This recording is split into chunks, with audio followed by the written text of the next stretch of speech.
नमस्कार, मी अनिता उमाटे बोलते. माझ्या चॅनलचं नाव अनिता उमाटे 5757.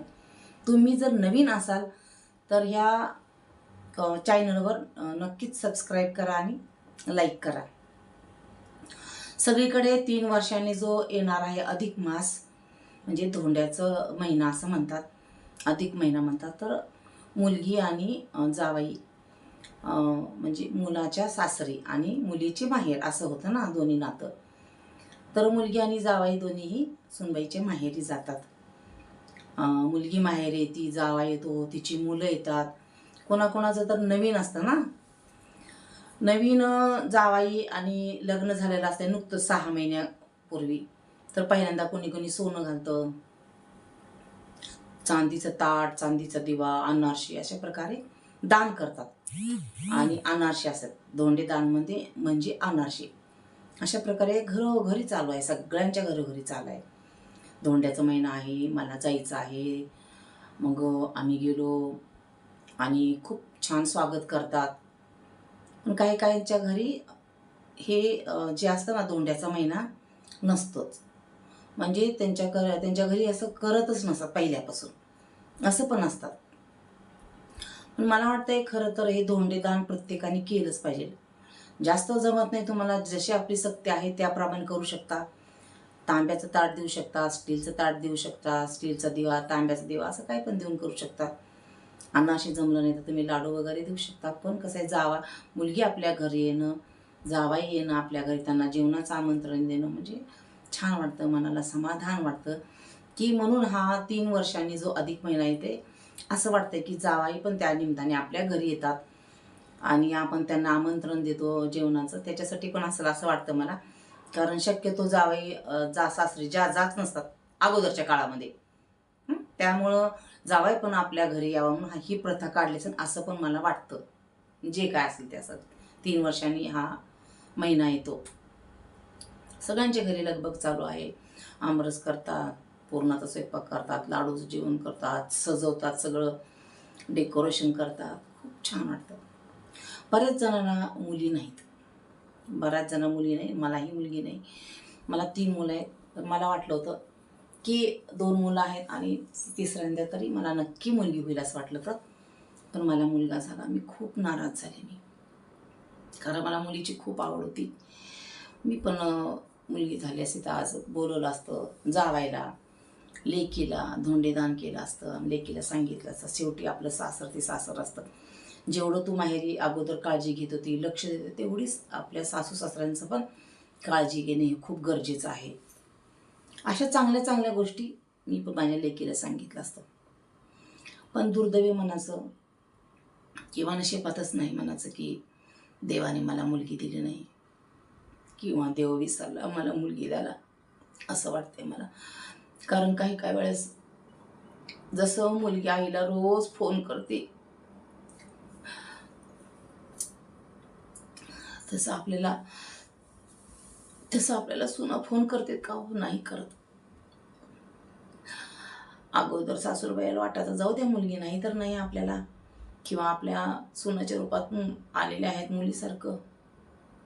काही सुना जॉबसाठी लांब राहतात, सासूबाईला लांब म्हणजे दुसऱ्या गावाला राहते, पण रोज फोन करणं, चौकशी करणं, जसं आपण आईला फोन करतो तसं सासूबाईला पण फोन करायला पाहिजे.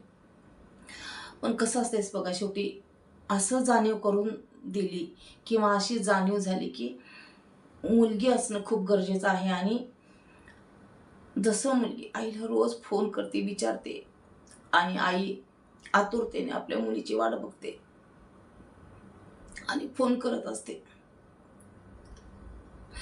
काही काही ना आईना सुद्धा वेळ नसत. आई सुद्धा आपल्या मुलांच्या संसारात गुंग असतात.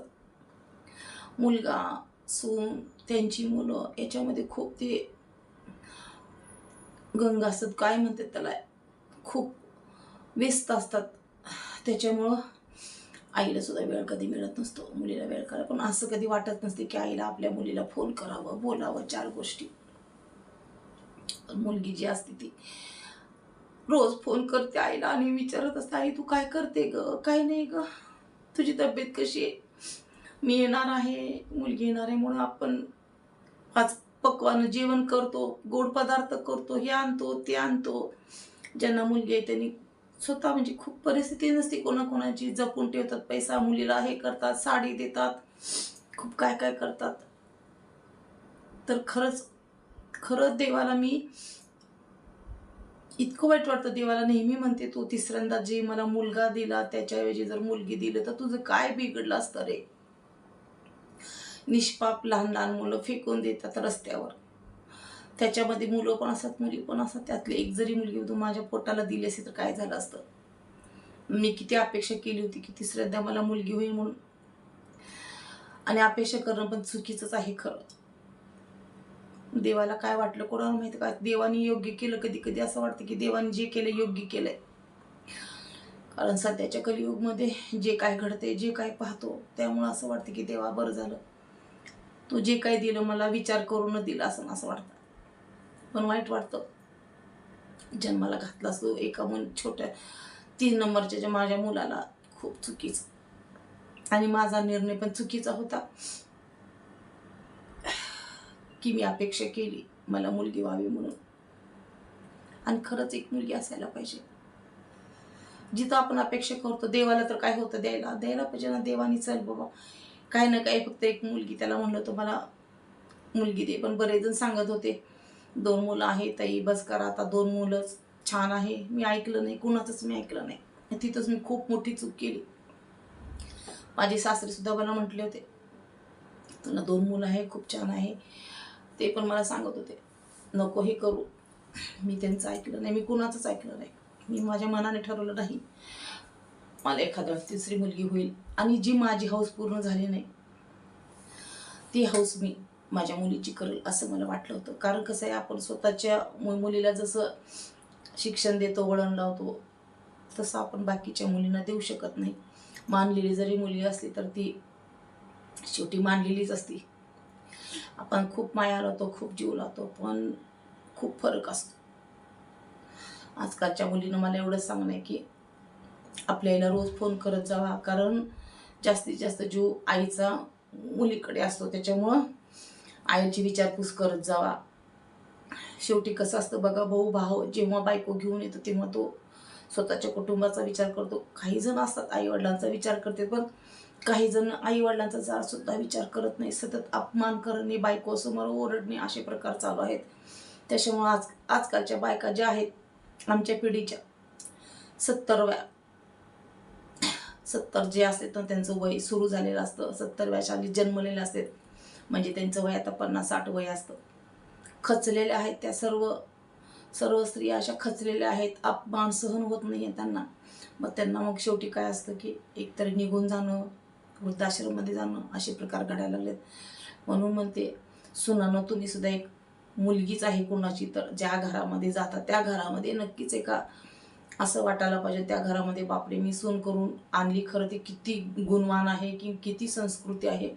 कधी कुणाचा अपमान नाही, कधी सासूबद्दल काही बोलणं नाही. जर असे राहिले तर घराचं गोकुळ होईल. त्याला घराला किती आनंदात वातावरण येईल. पण तसं काहीही होत नाही. विचार करतो आपण सगळं उलट होतं. अपेक्षा तर एवढ्या असतात ना, सासू सासऱ्याकडनं खूप अपेक्षा असतात. सुनांना काही सुनांना अपेक्षा खूप असतात की आमच्या सासूंकडे जे काय ते आम्हाला द्यावं, हे द्यावं ते द्यावं. आणि देऊन सुद्धा त्यांचं मन कधी समाधान नसतं. त्यांना एवढं ॲटिट्यूड असतो, एवढं घमेंडी असते त्यांना ना. देव करो असलं बघायला सुद्धा मला तर आवडतच नाही. बघायला असले बघायला जिवंतच राहू नये वाटतं. काय प्रकार चाललाय हा, कशा वागतात, काय वागतात, काही बोलतात. कितीही आपण दुसऱ्यांजवळ बोललो ना तर ते लोक खूप चांगले असतात. ते सांगतात तुमच्या घरातलेच तुम्हाला असे बोलत होते. खूप मन हळहळ वाटतं, वाईट वाटतं खूप की आपल्याच घरामध्ये असे प्रकार चालले. काय आपण सांगायचं आहे दुसऱ्याला असं वाटतं. पण काही घरामध्ये वातावरण खूप चांगलं असतं. आणि मी प्रत्येकाला एकच संदेश देते की तुम्ही ज्या घरामध्ये जात असाल तिथलं वातावरण अजिबात बिघडू नका. बिघडलेलं असेल तुम्ही ते वातावरण सुधरवा. तर नेहमी मला अशी खंत वाटती देवाने तरी मुलगी दिली बरं झालं असतं. मी किती आनंदी असते आज, किती हौस केली असते त्या मुलीची. लग्न झाल्यावर सुद्धा तिची हौस केली असते मी, खूप हौस केली असते. आणि शेवटी मुलगी म्हणजे मुलगीच असते. आईला कितीही मुलगी सासरी जरी गेली तर कधीही त्या आईचं प्रेम कमी होत नसतं. मुलगी आली तर घरी खूप आनंद होतो मुलीला. पण घरातले जे आपले वहिनी लोक असतात त्यांना खटकत असतं. त्याच्यामुळं आपल्या आईमध्ये आपले जे भाऊजई असते त्याच्यामुळं नेहमी खटके उडत असतात. हे जर पाहिलं तर वाईट वाटतं आपल्याला. त्यामुळं आपण पण जास्त दिवस त्या घरात राहत नाही. जोपर्यंत आई आहे तोपर्यंत जात जावा, बोलत जावा आईला, असं वाटतंय मला. खरंच परत एकदा सांगा वाटते की देव मला विसरला मुलगी द्यायला. कसं काय विसरला माहीत नाही मला. ज्यांना अपेक्षा असते मला मुलगा व्हावं त्यांना देव मुलगा देत नाही. ज्यांना वाटते मला मुलगी व्हावी म्हणजे मुलगी पाहिजे तर त्यांना मुलगी देत नाही. हा तर नशिबाचा खेळ आहे म्हणतात. ते गाणं आहे की खेळ कुणाला दैवाचा कळला. हे खेळ कुणाला कळत नसतो. देव कोणाला सुखी ठेवतो, कोणाला दुःखी ठेवतो. कोणाच्या घरात एवढ्या मुली देतो, मुलगा देत नाही. त्यांना खूप दुःख वाटतं की मला पण मुलगा झाला असता, माझी सून आली असती घरात, किती छान वाटलं असतं. आणि ज्याच्या घरात मुलगी नाही त्यांना वाटतं मला पण एक मुलगी असती, मुलगी घरी आली असतीच, किती आनंदाचं वातावरण झालं असतं. आपल्या मुलांना बहीण झाली असती, जे बहिणीचं प्रेम असं बहिणीचं प्रेम मिळालं असतं त्यांना.